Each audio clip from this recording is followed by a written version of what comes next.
Hello everybody and welcome back, and today we're on notes number 21, I believe. I hope that's right. I hope if I'm wrong you'll let me know. And the topic today is the quotient rule.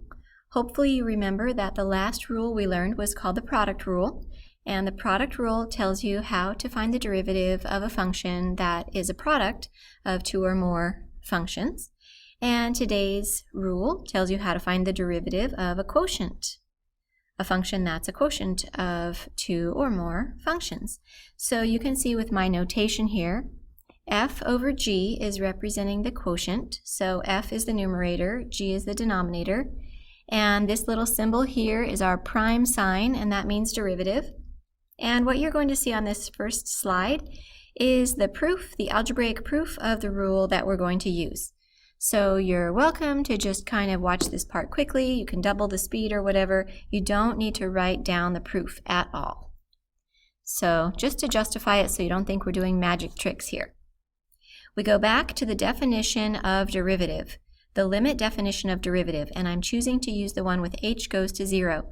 So we have our function evaluated at x plus h minus our function evaluated at x over h, and we're taking the limit as h goes to 0. Now, just keep in mind that the notation you're seeing right here is equivalent to just saying f of the value over g of the value, and then same thing over here, that's just f of x over g of x. So, hopefully this reminds you of other limit problems we've done where we had a fraction, and inside that fraction we had smaller fractions. And typically what we did in those cases was we multiplied by whatever the smaller denominators were so that we could clear some of those fractions. So we're going to multiply by g of x plus h over itself and by g of x over itself, special form of 1. Okay, so what happens is when we multiply the first fraction by both of these, we cancel the g of x plus h. So what we have left is f of x plus h times g of x. And then when we multiply the second fraction by both of these, we cancel the g of x, and what we have left is f of x times g of x plus h. And then on the bottom, we don't have a denominator here, so this times this times this, nothing cancels.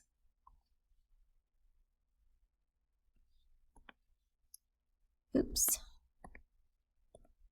Okay, so here's where the fun little trick comes into play.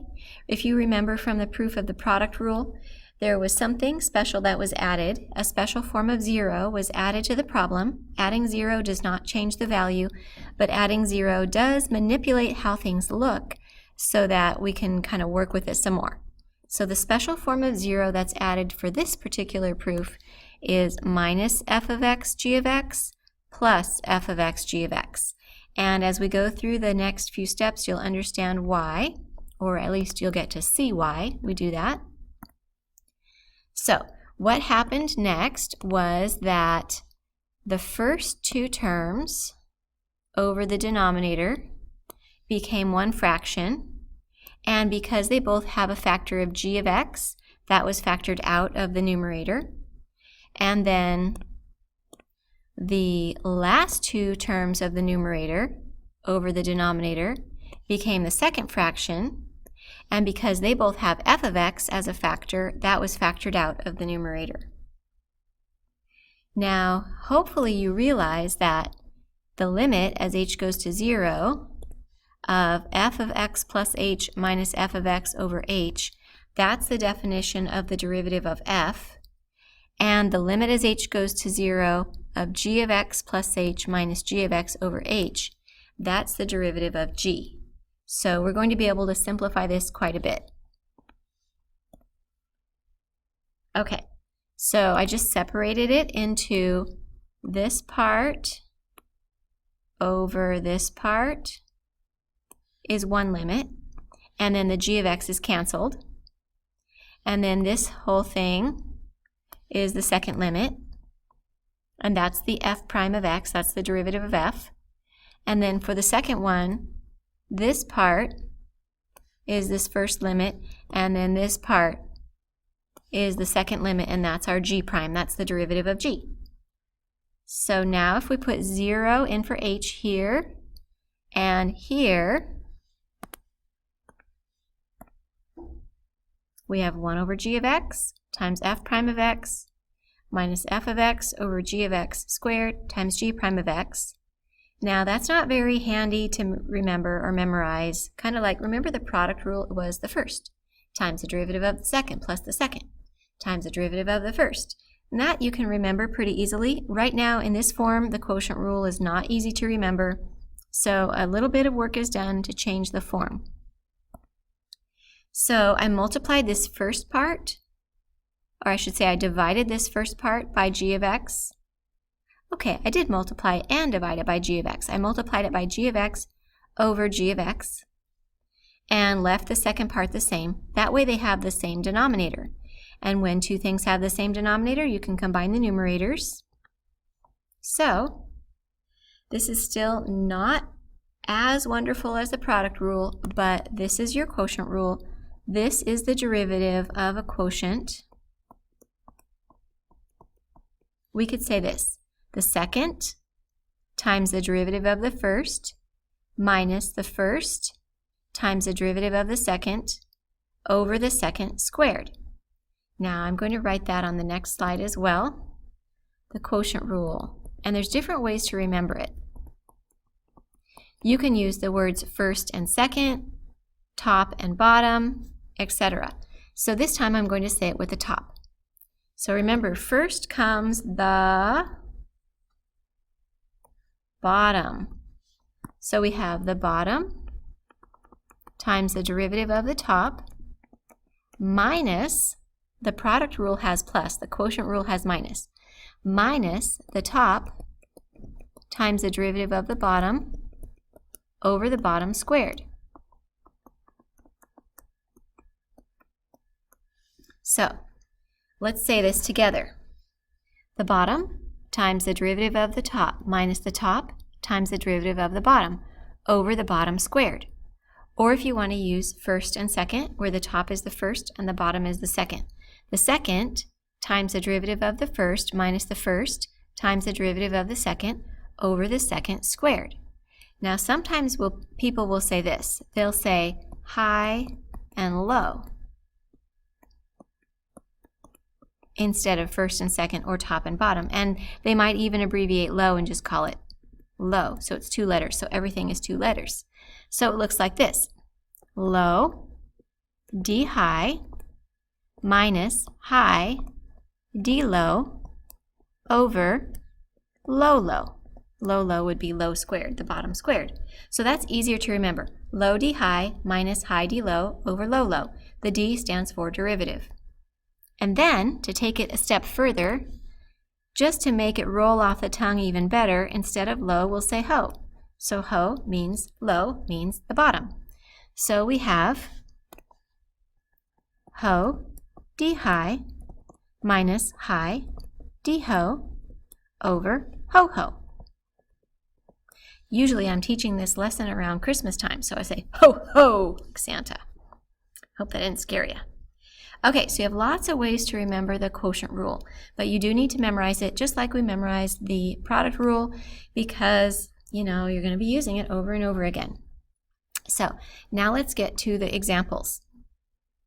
Find the derivative of f if f of x is the quotient of e to the x over x squared.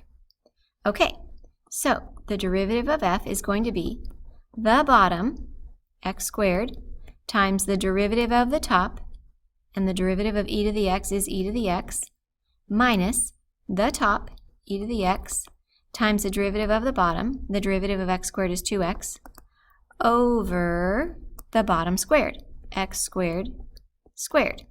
Now usually there's some simplifying you can do with the quotient rule, and sometimes reducing as well. That's usually the hardest part, is knowing whether or not you can simplify, doing it correctly, knowing if you're going far enough with it, all the algebra. So what I'm going to do is I'm going to factor x out of both terms of the numerator, and I'm also going to factor e to the x out. So we have x e to the x times, and then left in the first one is just an x minus, and then left in the second one is just a 2. And then on the bottom, x squared squared is x to the 4th. Well, notice that you can reduce the x over x to the 4th. So we'll cancel that x from the top and the bottom, and our answer will be e to the x times x minus 2 over x cubed. That's the derivative f prime of x. It would not be wrong, it would be totally fine if instead of factoring the e to the x out, you left it in there and you had x e to the x minus 2 e to the x over x cubed. That's totally fine. Okay, let's take a look at number 2. Find f prime of x if f of x is the quotient x squared plus 1 over 3x plus 2. Okay, so this time I'll use hi-de-ho minus ho-de-hi. So I guess I said it backwards. It's ho-de-hi minus hi-de-ho. So ho-de-hi means the bottom first times the derivative of the top, and the derivative of x squared plus 1 is 2x, minus hi-de-ho means top times derivative of bottom, so the top x squared plus 1 times the derivative of the bottom, 3, over ho-ho or over lo-lo or however you want to say it, so 3x plus 2 quantity squared. Now, one very common mistake that I still see people doing is I still see people thinking that they can cancel the 3x plus 2's. No, that doesn't work because of this minus sign. If all you had was factors, if you had 3x plus 2 times something times something times something over 3x plus 2, then you can cancel. But because of the minus sign, that messes you up. You can't cancel the 3x plus 2. It's just like if you had 3 plus 2 over 3. That's 5/3. If you cancel the 3's, it's no longer 5/3. It doesn't work that way. It's the order of operations mistake. So we're not going to do that. Oops. Just messed up my window there a little bit. So we're not going to do that. And I need to get rid of these slash marks and that arrow. Okay, but what we can do is we can distribute the 2x, 6x squared plus 4x, distribute the minus 3x squared minus 3 over 3x plus 2 quantity squared. Combine like terms, 3x squared plus 4x minus 3 over 3x plus 2 quantity squared. Now, if it worked out that the numerator factored, and if the factors of the numerator, if there were any in common with the denominator, at that point you can cancel. I'm not so sure that's going to work. I don't know that we're going to be able to factor this. I'm going to pause and figure it out. Okay, so I just spent the last 47 minutes thinking about whether or not I could factor that numerator, and I don't think we can. So I'm thinking that we have our answer right there.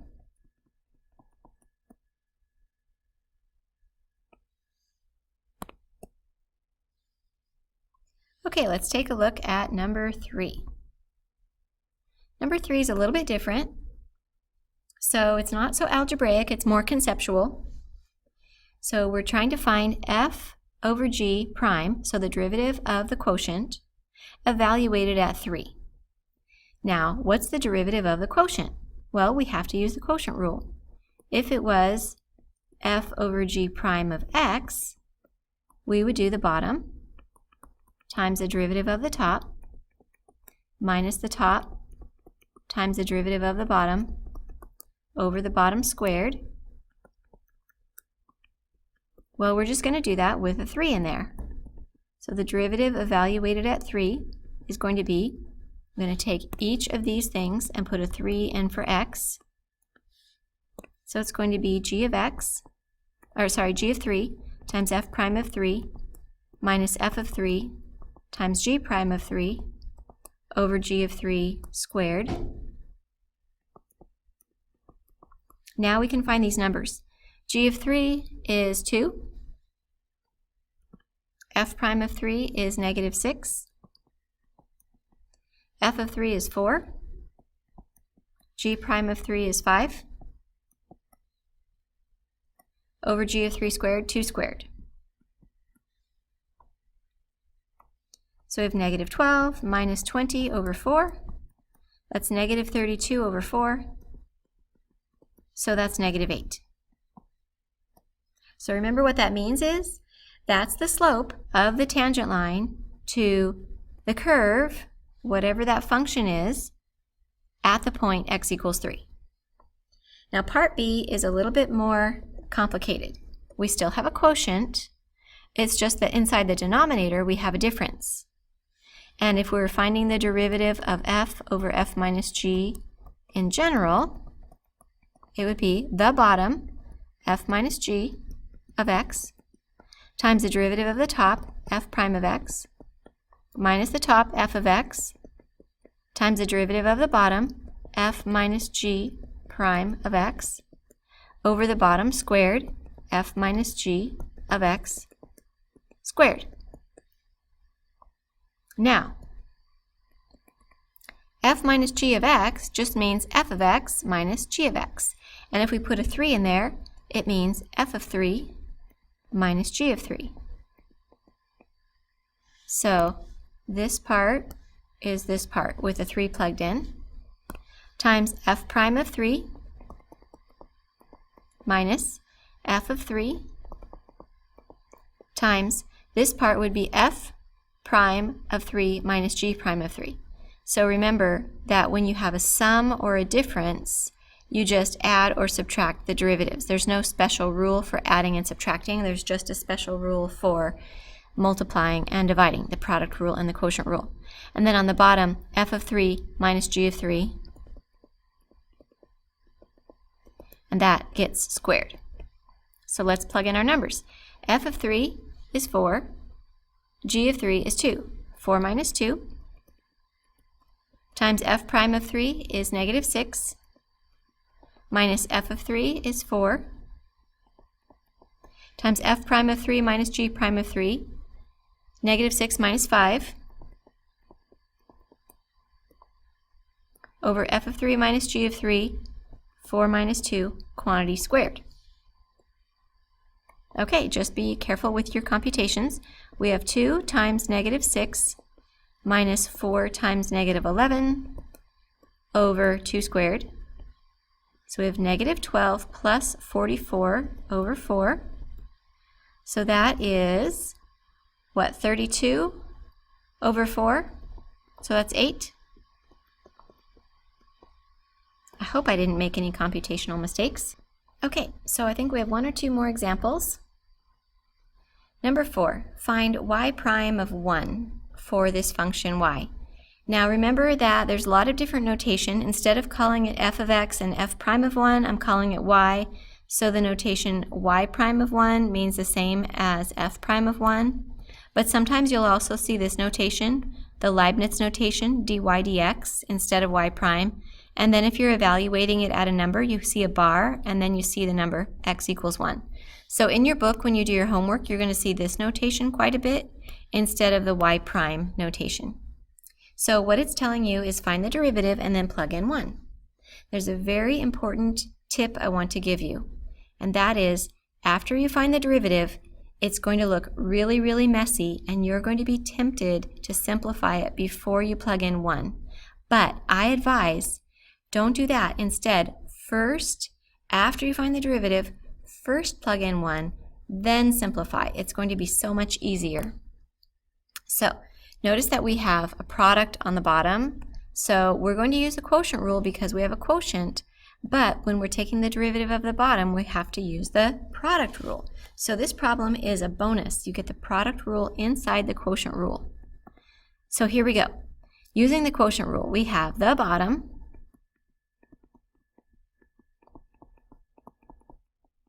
times the derivative of the top.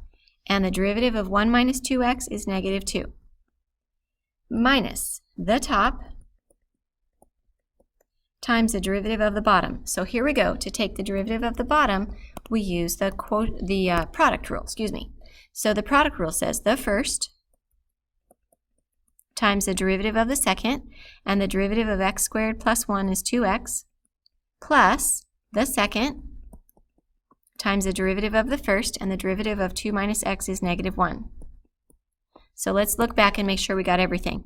The bottom times the derivative of the top minus the top times the derivative of the bottom, and then over the bottom squared. I'll just square each factor. Okay, remember, we're not simplifying that. If we were just finding y prime of x, yes, we would have to simplify that. That would be horrible. But we're finding y prime of 1. So now is the point where we plug in the 1.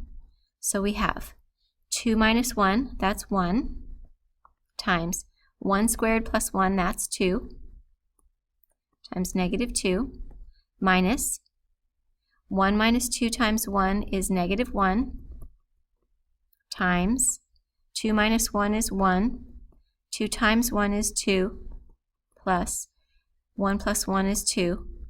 Isn't that great? You get to just use all your math skills. Even 1 plus 1 is 2. I love it. That's the beauty of calculus. You just don't leave anything behind. Okay, so there's our numerator over 2 minus 1 is 1. 1 squared is 1. 1 squared plus 1, so 1 plus 1 again is 2. 1 plus 1 is still 2. We have to square it. So let's see what we have now. 1 times 2 times negative 2 is negative 4. Minus negative is plus 2. Ooh, 2 plus negative 2 is 0. That's a good one. Over 1 times 2 squared, 1 times 4 is 4. Negative 4 over 4 is negative 1. Y prime of 1 is negative 1. Cool. Okay, here's your assignment using the quotient rule. Thanks, everybody.